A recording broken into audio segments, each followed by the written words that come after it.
Was there a point, I mean, was there an episode where you felt, I'm a survivor, where it changed you? I mean, was there a particular moment where that feeling about being a survivor changed? That something happened? Yes, yeah, I'm telling you, when I went to Yad Vashem. What triggered that? That I went to Yad Vashem, or that... Both. Why did you choose? Why did I go to Yad Vashem? Yeah. Just because I was on sabbatical and it was one of the courses that were available, and I thought it would be interesting. I went with two friends, or with one friend. I also, till today, I tell all other teachers that are on sabbatical to go to courses like Hashem. They're very good courses, and I feel I've learned so much, because look, I went through the Holocaust as a little child, so I saw my little life, and I remember my little life, and I learned so much. That is so important, not only for survivors to learn, but also for anybody. And I really went to Yad Vashem then, just like any other one. I didn't go as a survivor. I went just like anyone, and as I said, I tell everyone to go to do these courses at Yad Vashem because they are terribly important. And maybe I remember that in that course at Yad Vashem, one of our lecturers was a woman named, I can't remember, but Sheva something. She is a psychologist, and she wrote also books for children, for little children, about the Holocaust. And she is a survivor of Auschwitz. She was also a very young girl, 16 or something like that, in Auschwitz. And she told us what she went through in Auschwitz. And then I told her, I said that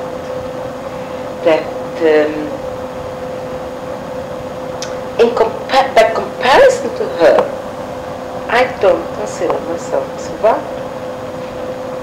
I can't remember what she answered me, but then I started to feel also, because I realized that the older people are dying or have died, and my generation of survivors is the last generation that was there in Europe. Today, for example, whenever I hear of someone from Europe that wasn't in Brazil, how did you survive the Holocaust? It interests me very much. And there's something very important that I didn't tell you for some reason, that when it dawned on me, this being a survivor, or even beforehand, I think it bothered me many years, my adult years. The fact, maybe when I started to talk to my brother and learn more the facts about really how it could have been a minute difference between life and death, or even less. Nothing. Just, unbelievable. And I started to think, why did I survive? I believe in God. Strangely enough, yes, after the Holocaust, but still, I believe in God. I believe there is a reason I don't understand.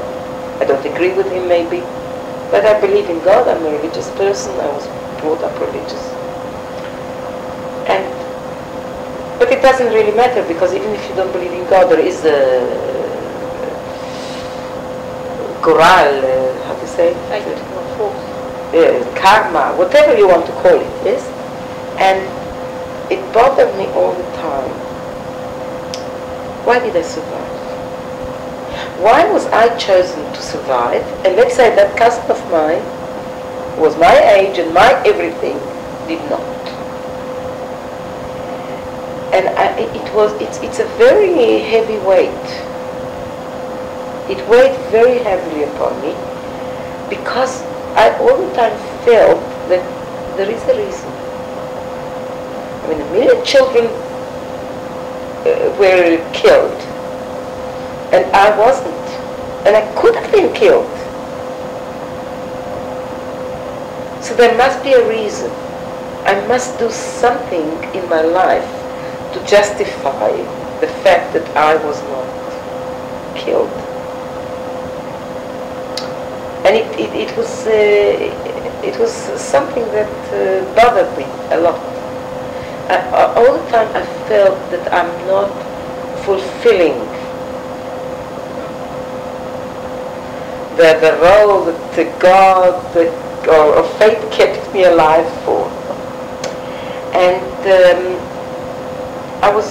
maybe that's also a reason why I'm more involved in it, and I talk about it and I tell my pupils and so on. Although I feel that I would love to write down the story of my family, but I'm not gifted in writing. I'm a mathematics teacher. And it's really, you have to be gifted with it, and I'm not. On my sabbatical, but not that sabbatical that I started on Yad Vashem, on another sabbatical, I did another course, and we just had a lecture. It wasn't in Yad Vashem. We had a lecture with a woman who was also a survivor, and she wrote a book, or many books. And I asked her if that makes her feel, writing the books, and books remain for the next generation, if that makes her feel fulfilled. She is here to tell the story. And I said, I voiced that feeling of mine that I all the time feel that I haven't fulfilled what I had to do. For example, I tried to say to myself, okay, you're a teacher, you teach pupils and so on. Okay, but Janusz Project could have done it better than I did, yes. I mean, it's other children could have done it maybe better than I did. And then in that course there was a woman who lives in the same a settlement where one of my daughters lived, and she knows my daughter and my children. And when I was talking, she shouted and she said, you survived for your daughter and for your grandchildren. And you know, it gave me some peace of mind. Although, okay, others would have had children also. But I don't know. Somehow it put my mind more at ease. I've got children, I've got grandchildren. They're all really good people. And they bring up their children well, and that I feel, that's why I feel it's important. You see, this is all part of my last chapter, yes? As you call it, I feel now that it is terribly important to pass it on. But you asked, I deviated. You asked me when did I start to feel that I'm also a survivor. Yes, I think when I learned, and I think also it's a development. I mean, now everybody's talking about the children were hidden in monastery, because this is what exists today. So I feel that I belong. When you went to those courses with other survivors, did that help you as well when you said to me? I didn't go with other survivors. Wasn't the other one that In Yad Vashem? No. No. It wasn't with other survivors. I think I was, I don't know if the only one or one of the few. Usually they were younger or from other parts of the world. No, I can't remember. The lecturer was a survivor and I had contact. No, it wasn't with the other survivors. No. Do you have any friends who were survivors? Yes. Well, once I went to, not to a course, but once I went to a meeting in לוחמי הגטאות 2 years ago. There was a special meeting of all the children that were in monasteries during the Holocaust, all over the world. And we had a meeting at לוחמי הגטאות, and there were, priests, and but again, there were mainly people from. They were divided to nations, and there were mainly people from Poland, very few from Belgium, from France, from Italy. Only we were, our family. My cousin, my brother, myself, and that's it. And actually, we went there with the hope of finding other people who maybe were in the same monastery as we were, and we didn't. But I know that not all children that were in monasteries came to that meeting. For example, that David Kasuto that I told you, he was also. No, he wasn't in a monastery. No, I'm mistaken, he wasn't. But I know a teacher in my school also. She's also a survivor. She also was in a monastery, but in Poland. But we met there, and I knew vaguely about her history, she knew vaguely about my history. We met there, we know about each other, we never speak about it. She, for example, never ever told anyone her story.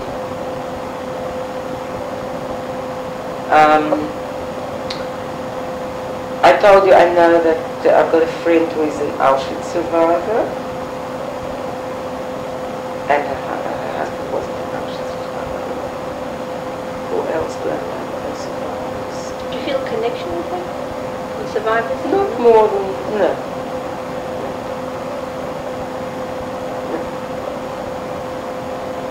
No, look, so many years have passed. I'm 100% an Israeli. And then I said, that is a part of my past, of all our past. It's very important to pass it on. But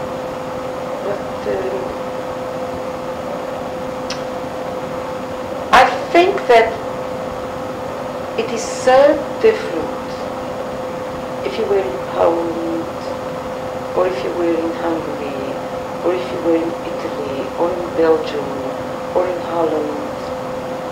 Life was so different. Each one was a separate world. The end was the same, but no, for example, with that teacher that was also in a monastery. So okay, I feel we've got the same,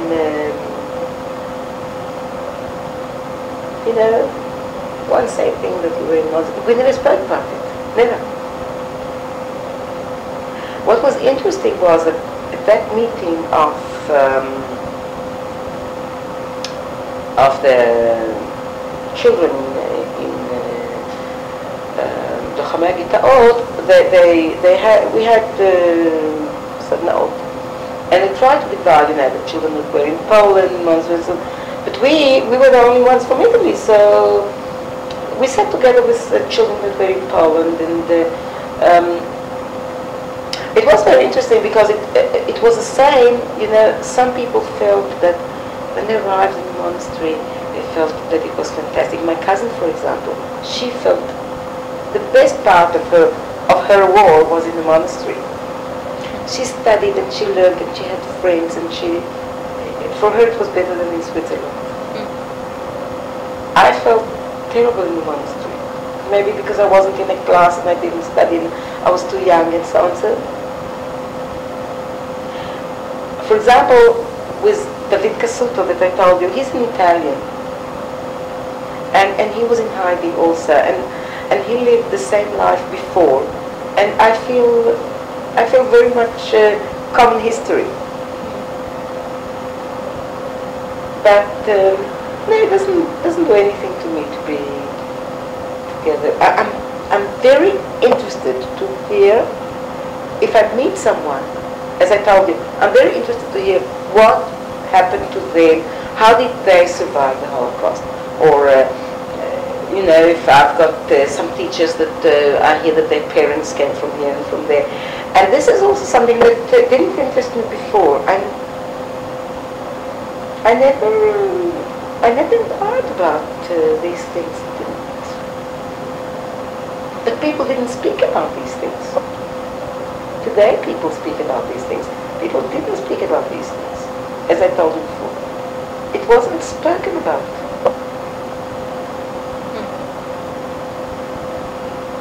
Why do you think it's being spoken about? Now, I told you, because it's getting further away.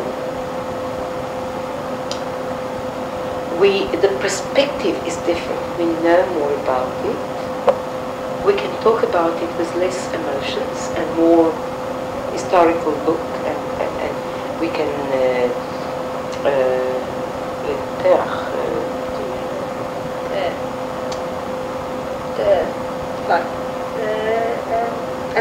analyze. We can analyze. It's not so emotional anymore. It's still emotional, but it's not the way it was. And also, I think that really a person that came out of Auschwitz and lost all his family, I don't think he can talk about it. How can you talk about something like that? It's something so terrible. That's why I say there is a difference between what other people went through and what I went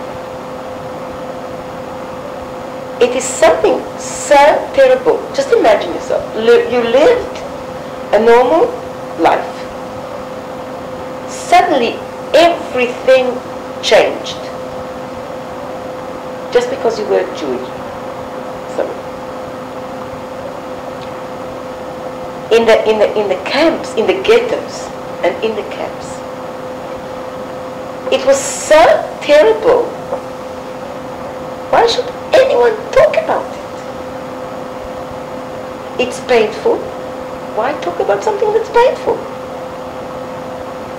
And it must have been so painful that you can't talk about it. So I think that's why you couldn't talk about it. People didn't talk about it. They couldn't. It was too terrible.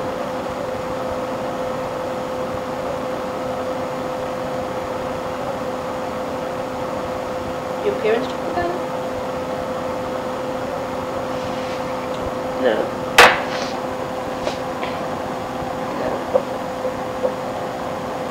My mother wrote it all down.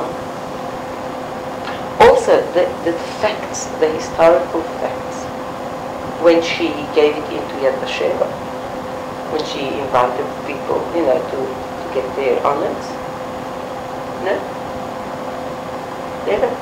It was like, look, it's very logical and very natural. It was horrible. We left it behind. We came here to start a new life. So, why talk about it? We want to start a new life. We don't want to dwell upon those terrible, terrible things. I suppose today, as I said, it's further away. You can analyze it.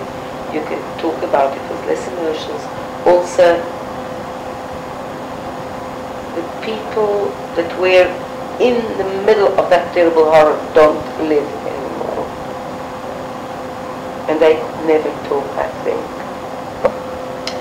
And also, the more the years go by, the more we see and we hear about people who deny the Holocaust, and the rising of anti-Semitism in Germany, how they called the neo-Nazis, shaved heads or whatever, skinheads or whatever they're called. And it's very important to talk about it.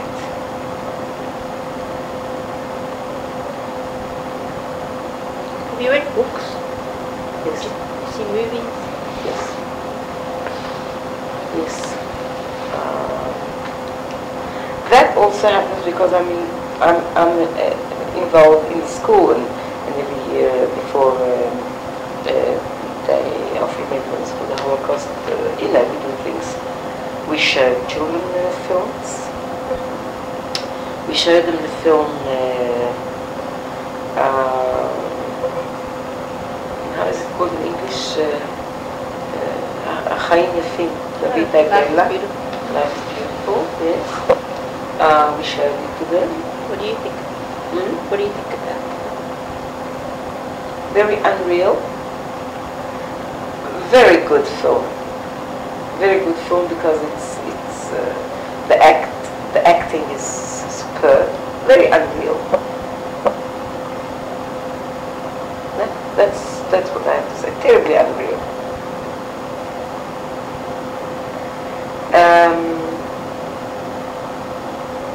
And they had a talk afterwards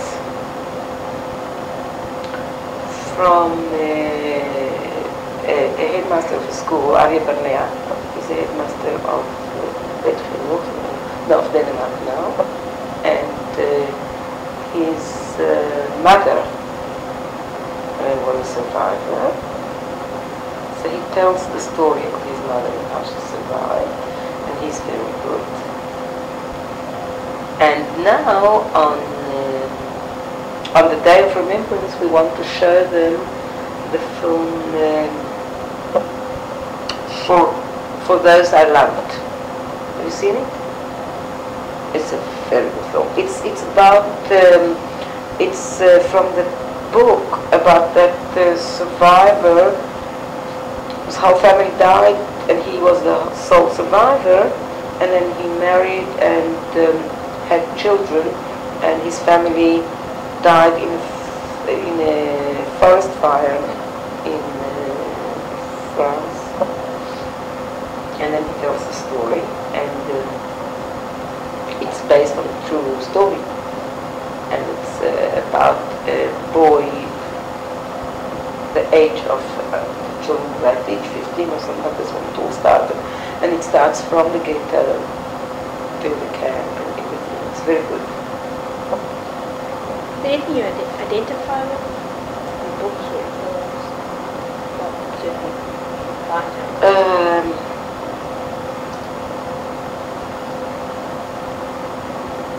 It depends. I remember I identified very much with a book that I read after this encounter at לוחמי הגטאות with the children of the monasteries. I bought a book from one of the people that wrote it there, and there was a story there of two sisters, age of 5, 7, something like this, but the mother sent them out of the ghetto, and they wandered alone for I don't know how long in the forests, until they got to a convent. And I say to myself, and then I look at my grandchildren, and I say to my daughter, I always pass these books on to my daughters. And I say to my daughters, I say, just look at your child. can you believe it that a child who is spoiled, and these children were just as spoiled,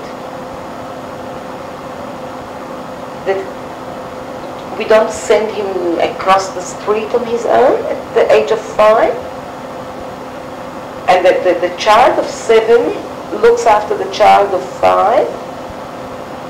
So I'm looking at my grandchildren and I say, and they survive in the forest, in the cold, with no food. How is it possible?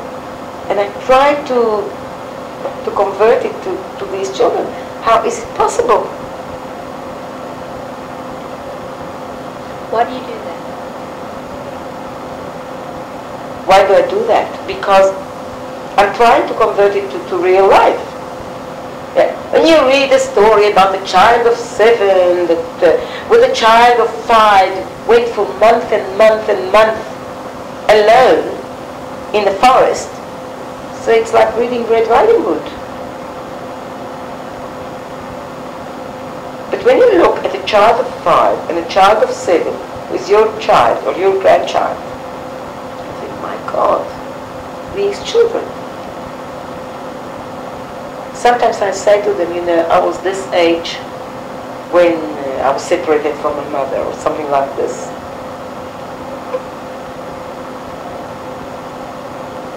I read with great interest everything that I can put my hands on the Holocaust, about survivors. As I said before, some people who write are gifted and it's interesting to read. And some people are not, and then it's not interesting to read. So not everybody can. Have you given testimony? Have you given No, because I thought, my brother has done it and it's the same story. It's the same story. So, no. You've been back? You've been back to... I have been back to Fiume, of the place where we were born. I haven't been back to the other places. We did plan, my brother and I, to go back to the monastery and to all these places, but if we go back, we want to take the children and the grandchildren with them. It's too expensive. How was it to be back in Fiume?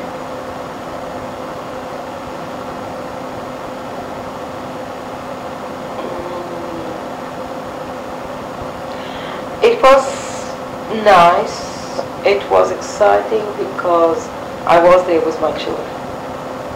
I took my children and I showed them. And that was interesting. But I was not with my brother and I didn't remember too much. And that was a pity, that's why I should go with my brother, but I don't know if it will materialize. But I still want to do very much. I would like to go to Poland. Very much. But my daughter gave me an idea that I should go in 2-3 years' time with my grandson when he goes there. And I should go with him. I'll see. I don't know if Poland's... I decided to go to Poland because everybody goes, because of Yad Vashem and so on, and because it's general, the Holocaust. To go to Italy would... I mean, I've been to Italy, but to go to the monastery would mean to me much more. So, I don't know if I shouldn't go to the monastery, but as I said, to these places in Italy, I should go with my brother, because he remembers the places, and I don't know. You see, we're getting old, my brother is sick, my cousin who was older, who looked after me, passed away, and it's not easy anymore. The fact that you maybe need your brother in terms of the memory, does that bother you that you don't feel you remember? Yeah, I was little. Can't expect a very young child to remember. I remember places, yes, I went there and I remember places, but not as much as he would remember. He was double my years then, which is a lot. Yes. I was 5, he was 10, so that's a big difference. And no, on the contrary. He remembers dates, and he was also the firstborn of the family, so he always went with my father, and he was the boy, and he went to the synagogue more and all that. So it's quite logical that he remembers me. Do you identify with the way that the Holocaust is being remembered? I mean, today, look at the text at Yad Vashem, Yom HaShoah.